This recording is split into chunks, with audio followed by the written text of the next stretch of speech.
శుభోదయం. Welcome to money master. వాళ్ళ 28th August Thursday international మార్కెట్స్లో అప్డేట్స్, అలాగే మన మార్కెట్స్ ఇంపాక్ట్స్ మాట్లాడుకుందాం. ఏషియన్ మార్కెట్స్లో ట్రెండ్ కొద్దిగా పాజిటివ్ మోడ్లో ఉంది. కొద్దిగా రికవరీ దిశగా మార్కెట్స్ అడుగులు వేస్తున్నాయి.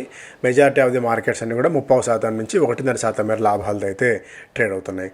నిన్న ముగిసిన అమెరికన్ మార్కెట్స్లో కూడా ఒక 0.5% మేర లాభాలు అయితే మనకు కనిపించింది. కొద్దిగా రికవరీ మోడ్లో మార్కెట్స్ ఉన్నాయి. గోల్డ్ $4,450 నుంచి $100 పెరిగి $4,550 పైకి వెళ్ళడం అయితే చూస్తున్నాము. ఒక స్ట్రాంగ్ జంప్. అలాగే సిల్వర్ కూడా $67-68 దగ్గర ట్రేడ్ అవుతోంది. క్రిప్టో కరెన్సీస్లో బిట్ కాయిన్ $70,000 మనకు సడన్ జంప్, హ్యూజ్ జంప్ మనకు బిట్ కాయిన్ క్రిప్టో కరెన్సీస్ అన్నిట్లో కూడా ఉంది. 70,000 మార్క్ని బిట్ కాయిన్, అలాగే 19% దాకా ఎథర్, సొలానా 11% మేర majority of the crypto currencies అన్నిట్లో కూడా ఒక స్ట్రాంగ్ జంప్ అయితే మనకు కనిపించింది.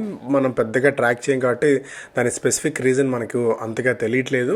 Trump announces economic warfare on Iran, threatens tremendous consequences for it's backers. So ఇది వినాలన్నా చదవాలన్నా కూడా కొద్దిగా అసహ్యమైన పరిస్థితి. 6 నెలల నుంచి ఇదే మాట. ఆయిల్ మనకు $92 దాకా వెళ్ళడం చూస్తాం. 1% మేర పెరిగింది. మిడిల్ ఈస్ట్ క్రైసిస్ పెరుగుతోంది. అటు అరబ్ ఎమిరేట్స్ అన్నీ కూడా ఇరాన్తో అంటే దాన్ని పూర్తిగా ఏకాకిం చేసే ప్రయత్నం జరుగుతోంది. యూఏఈ మీద కూడా, అరబ్ దేశాల మీద కూడా మిజైల్ దాడులు, బ్యాలిస్టిక్ మిజైల్ దాడులు రాత్రిళ్ళు చేయడం, రాత్రిపూట సిటిజన్స్ అందరినీ కంగారులో పెట్టడం లాంటి దీంతో యునైటెడ్ అరబ్ ఎమిరేట్స్ పూర్తిగా ఇరాన్తో వ్యాపార సత్సంబంధాలన్నింటినీ కూడా ముగిస్తున్నట్టు, ప్రస్తుతానికి నిలిపివేస్తున్నట్టు ఒక ప్రకటన అయితే చేసింది. అంటిల్ అన్లెస్ ఒక క్లారిటీ వచ్చేంత వరకు, తమ మీద దాడులు ఆగనంత వరకు యుఏఈ ఆ దేశాన్ని కూడా నిషేధం విధించడం వ్యాపార పరంగా అయితే ఇక్కడ మనం చూడవచ్చు. దీంతో ఇవన్నీ పరోక్షంగా క్రూడ్ ధరలు మరింతగా పెరగడానికి కారణమైతే అవుతున్నాయి. మన మార్కెట్స్ పరంగా అంటే ఏషియన్ మార్కెట్స్ నుంచి ట్రెండ్ బట్టి చూస్తే కొద్దిగా మన మార్కెట్స్లో కూడా ఇవాళ వరుసగా 7 రోజుల పాటు నష్టాలు చూసిన తర్వాత మార్కెట్స్లో కొద్దిగా ఇవాళ రీబౌండ్ వచ్చే ఛాన్సెస్ అయితే మనకు కనిపిస్తున్నాయి. కాకపోతే మనకి కొన్ని ఫ్యాక్టర్స్ నెగిటివ్గా ప్లే చేసేవి ఏంటంటే వడ్డీ రేట్ల పెంపు దిశగా రిజర్వ్ బ్యాంక్ ఆఫ్ ఇండియా ఆలోచన చేస్తున్న వార్తలు, అలాగే క్రూడ్ ధరలు పెరుగుతూ ఉండడము, ఫారిన్ పోర్ట్ఫోలియో ఇన్వెస్టర్స్ బయటికి వెళ్తూ ఉండడం, ఇవన్నీ కూడా రూపాయి పతనం, ఇవన్నీ కొద్దిగా నెగిటివ్ ఫ్యాక్టర్స్గా అయితే ఉన్నాయి. ప్రస్తుతానికి 24,000 అండ్ 24,050 దగ్గర ఇమీడియట్ సపోర్ట్ మార్కెట్స్కి అయితే కనిపిస్తోంది. హుందాయ్ మోటార్స్ సెప్టెంబర్ నుంచి 1% మేర వాహన ధరలను పెంచబోతున్నట్టు వెల్లడించింది. ఇప్పటికే మారుతి సుజుకి లాంటి కంపెనీస్ రేట్స్ అయితే పెంచాయి. బికాజ్ రా మెటీరియల్ కాస్ట్లు బాగా పెరిగిన తరుణంలో జియోపొలిటిక్ టెన్షన్స్ ఇవన్నీ కూడా దానికి చెప్తున్నాయి.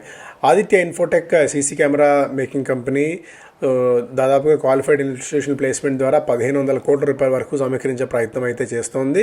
ఇందులో క్వాలిఫైడ్ ఇన్స్టిట్యూషన్ ప్లేస్మెంట్ ద్వారా ఉండవచ్చు, ఇంక్లూడింగ్ పబ్లిక్ ఇష్యూస్ అన్నట్టుగా కూడా యాజమాన్యం అయితే వెల్లడించింది. దాని మీద మళ్ళీ మనకు క్లారిటీ వస్తుంది. బీఎస్సీ, ఎంఎస్సీ అయితే ఒప్పందం కుదుర్చుకున్నారు. మరిన్ని ఇండెక్సెస్ అలాగే ఫ్యూచర్స్ అండ్ ఆప్షన్స్ని ఇండియాలో లాంచ్ చేయడానికి హెచ్ఈజీ వాళ్ళ మరొక కంపెనీ కాంపోజిట్ స్కీమ్లో అరేంజ్మెంట్లో భాగంగా దాన్ని చేసుకునేందుకు national company law tribunal NCLT నుంచి ఆమోదం లభించింది. వాళ్ళకి సీగల్ ఇండియాకి దాదాపు 2,500 కోట్ల రూపాయల వర్త్ ఆఫ్ ప్రాజెక్ట్స్ వచ్చాయని, 5 లెటర్ ఆఫ్ యాక్సెప్టెన్సెస్ వచ్చాయి ministry of road transport highways నుంచి అని చెప్పి కంపెనీ వెల్లడించింది.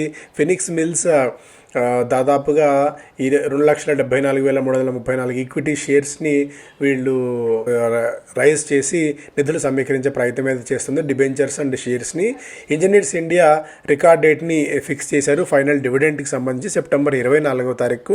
ఆస్ట్రా మైక్రోవేవ్ వాళ్ళ Astra space technologies company received approval from registrar of companies. దాన్ని ప్రైవేట్ లిమిటెడ్ కంపెనీ నుంచి పబ్లిక్ లిమిటెడ్ కంపెనీగా మార్చేందుకు అనుమతి లభించింది. కొరైల్ వాళ్ళ టెక్స్మాకర్ డిఫెన్స్ టెక్నాలజీస్ కంపెనీలో 7 కోట్ల రూపాయల వరకు ప్రస్తుతానికైతే ఇన్వెస్ట్మెంట్ చేసింది. Gravity India 59,200 MTPA copper recycling capacity అడిషన్ని చేశాము. 2,064 కోట్ల రూపాయలతో 2029 నుంచి పూర్తి స్థాయిలో తమకు అందుబాటులోకి వస్తుందని చెప్పి కంపెనీ అయితే వెల్లడించింది. HYEC Hindustan Oil Exploration Limited plans to drill 4 additional wells in the existing PY1 field to restore production. దాదాపు 3,400 కోట్ల రూపాయలు has already been spent and invested in this field అని చెప్పి HYEC చెప్తోంది. Economic Times Starlink launches its bid for space in India, applies to InSpace a second time for offering day-to-day connectivity. Brands unwrap premium gifting packs on quick commerce. MPC puts Q3 rate hike in play if inflation shows big up. Inflation కనుక ఇక్కడ పెరిగినట్టయితే వడ్డీ రేట్లు పెంచడానికి తాము ఏమాత్రం వెనుకాడబోమన్న సంకేతాన్ని monetary policy committee ఇప్పటికే ఇచ్చింది. ఎందుకంటే ఇన్ఫ్లేషన్ బాగా పెరుగుతూ ఉన్న తరుణంలో ఇన్ఫ్లేషన్ని కట్టడి చేయాలంటే ఇంకా ఏదో విధంగా దీన్ని కట్టడి చేయాలంటే వడ్డీ రేట్లు పెంచడం ఒకటే మార్గం అన్నట్టుగా కూడా రిజర్వ్ బ్యాంక్ ఆఫ్ ఇండియా భావిస్తుంది. ఎందుకంటే దాదాపు 6% వడ్డీ రేట్ ఇన్ఫ్లేషన్ చేరుకున్న తరుణంలో దీన్ని ఇంకా ఇంతవరకు ఏదైతే free flow of interest rates ఉండేవో, ఇంతవరకు ఆ ఫ్రీ ఎకానమీ ఉండేదో దాన్ని కొద్దిగా టైట్ చేసే ఇది కనిపిస్తుంది రిజర్వ్ బ్యాంక్ ఆఫ్ ఇండియా. అలాగే India ranks lowest for APAC fund managers. ఇక్కడ ఏషియా పసిఫిక్ ఫండ్ మేనేజర్స్కి ఇండియా ర్యాంక్ అంటే ఇండియాని అంత ఈజీగా చూడటానికి, ఇండియాని అంత దీనిగా చూడటానికి వాళ్ళంత సంసిద్ధత అయితే చూపించట్లేదు. తైవాన్ అండ్ జపాన్ మోస్ట్ ప్రిఫర్డ్గా ఉన్నాయి. ఇన్వెస్ట్ చేసేందుకు అంత ఇంట్రెస్ట్ వాళ్ళు చూపించలేదు because of lack of AI exposure and weak growth top concerns అని చెప్పి ఈ వ్యవస్థ అయితే చెప్తోంది. Nifty price to book ratio 6 సంవత్సరాల కనిష్ట స్థాయి దగ్గర ట్రేడ్ అవుతుంది. బ్యాంక్స్ అండర్ పర్ఫార్మెన్స్ దీనికి మరొక ప్రధానమైన కారణం. But market may not be cheap. So ఇక్కడ ప్రైస్ టు బుక్ 6 సంవత్సరాల కనిష్ట స్థాయి దగ్గర ఉన్నప్పటికీ కూడా మార్కెట్ ఇంకా అంత చీప్గా ఏం కనిపించట్లేదు. అలాగే బిహారీ లాల్ నిన్న 63% మేర ప్రీమియంతో లిస్ట్ అయింది. లలితా జ్యువెలరీకి అనూహ్యమైన స్పందన, దాదాపు 63 రెట్ల స్పందన. అలాగే సింబయోటిక్ 939, 988 రూపాయల ప్రైస్ బ్యాండ్ అయితే ఫిక్స్ చేశారు. సెంటెల్లా ఆఫ్లోడ్ 6.67, ఆస్టర్ డిఎంలో 6.6% మేర వాటాని centella Mauritius holdings company withdraw చేసుకుంది, విక్రయించింది.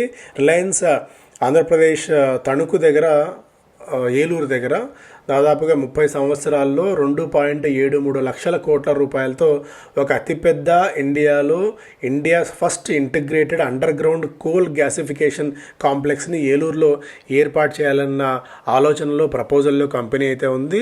Subject to commercial viability and exploration అన్నట్టుగా కూడా ఇక్కడ చూడాలి. The complex will be developed at the Chintalapudi and Recharla blocks in coastal Andhra Pradesh అన్నట్టుగా కూడా రిలయన్స్ ఇండస్ట్రీస్ అయితే భావిస్తోంది.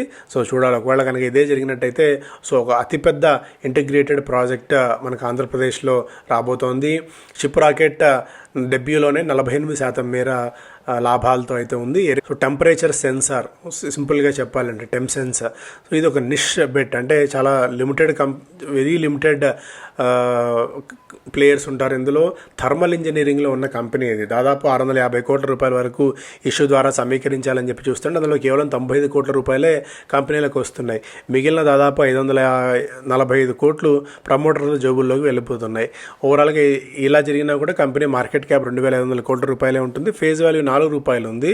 రీటైల్ పోర్షన్ 35% రెస్ట్రిక్ట్ అయితే చేశారు. ఇక్కడ దాదాపుగా 1990లో స్టార్ట్ అయిన కంపెనీ వీళ్ళు 80 దేశాలకు వీళ్ళ ప్రోడక్ట్స్ని ఎగుమతి చేస్తున్నారు. Especially Arab emirate, Germany, Poland, ఇలా వివిధ దేశాల్లో 15 మ్యానుఫ్యాక్చరింగ్ యూనిట్స్ కూడా ఉన్నాయి. టెంపరేచర్ సెన్సింగ్ సొల్యూషన్స్ సెగ్మెంట్ నుంచి వీళ్ళకి 45% మేర రెవెన్యూ వస్తుంటే స్పెషలైజ్డ్ కేబుల్స్ నుంచి మరొక 35% మేర ఆదాయం వీళ్ళకి లభిస్తోంది. మిగిలిందంతా కూడా ఎలక్ట్రిక్ హీటింగ్ సొల్యూషన్స్ నుంచి వస్తుంది. కంపెనీ ఫ్రాస్ట్ అండ్ సులివాన్ అంచనాల ప్రకారం largest manufacturing contact and non contact temperature sensors విభాగంలో ఉన్న కంపెనీ ఇది. ఇండియాలోనే అతిపెద్ద కంపెనీగా ఉంది. మార్కెట్ షేర్ 10.5% మేర ఈ విభాగంలో ఉంది. ఇక్కడ వీళ్ళు మేజర్గా ఏంటి అంటే it's electric heaters and the only manufacturing of fibre optic temperature sensors. So అందువల్ల రిచ్ వాల్యుయేషన్స్ ఈ కంపెనీకి ఉన్నాయి. చాలా నిష్ సెగ్మెంట్లో ఉంది. అండ్ వివిధ దేశాల్లో వీళ్ళకు పార్ట్నర్స్ ఉన్నారు. వివిధ దేశాలకి ఎగుమతి చేస్తున్నారు. 15 దేశాల్లో మ్యానుఫ్యాక్చరింగ్ యూనిట్స్ ఉన్నాయి. అందుకే ఎబిటా కూడా మనం చూస్తే దాదాపుగా 16-17% మేర ఎబిటా కూడా ఉంది. మార్జిన్స్ పాయింట్ ఆఫ్ వ్యూలో కొద్దిగా పీక్ నుంచి మార్జిన్స్ తగ్గినప్పటికీ కూడా ఓవరాల్గా కంపెనీ అయితే ఒక నిష్ సెగ్మెంట్లో ఉంది. లిస్టెడ్లో స్పెసిఫిక్గా పీర్ టు పీర్ కంపారిజన్లో అయితే ఎవరు లేరు. 35 పీతో వీళ్ళు మార్కెట్స్లోకి వస్తున్నారు. కొద్దిగా రిస్క్ అనుకున్న వాళ్ళు ఈ టెంసెన్స్ నిష్ సెగ్మెంట్లో ఉన్న ఈ ఐపీఓని సబ్స్క్రైబ్ చేసుకోవచ్చు.